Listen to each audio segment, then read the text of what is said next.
Apps for teens begins. The pandemic is once again taking a toll on education. More and more cities are closing schools now amid rise in COVID and Omicron cases. After Delhi and Chennai, Mumbai has shut physical schools for classes 1 to 9 and 11th till January 31st. All classes will continue in the online mode. Only students from classes 10 and 12 will be allowed to attend physical schools, provided they have parental consent.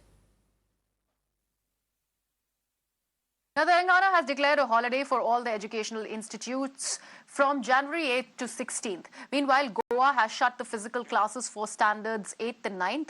Colleges will also remain closed till January 26th. Right, so this is the situation right now. We are seeing pandemic taking a toll on the education system once again, with the more and more cities shutting the schools, Mumbai being the latest, of course.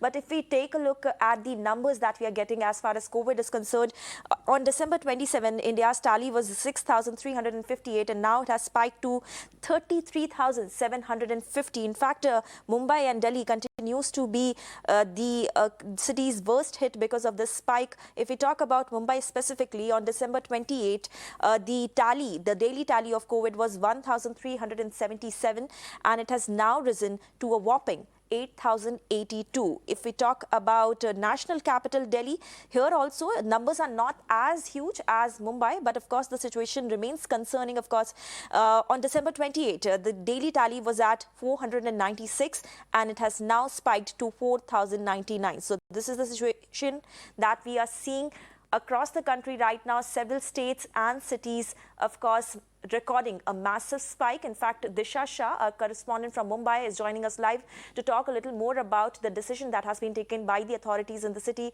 to shut the schools once again. So, Disha, often when we talk about schools shutting down, we focus on those who have easy access to online classes.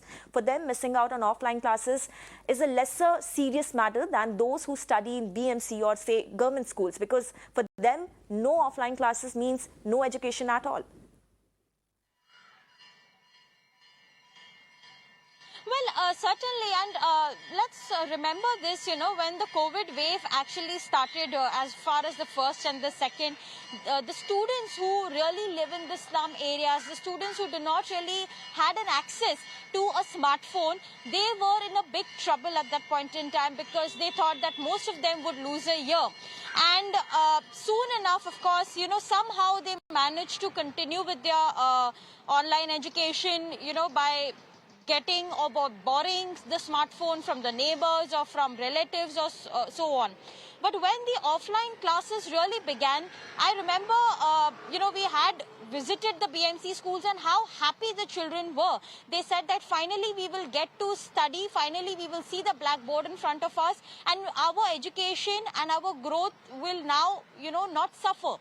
But now, of course, the decision of the BMC shutting down the schools again till 31st of January is once again going to have an impact on the education, and especially on the growth of a child. So here, of course, the private schools and the students who study in private schools, it's not going to be an issue for them, because they do have an easy access to the smartphones, to the tablet or the laptop for that matter.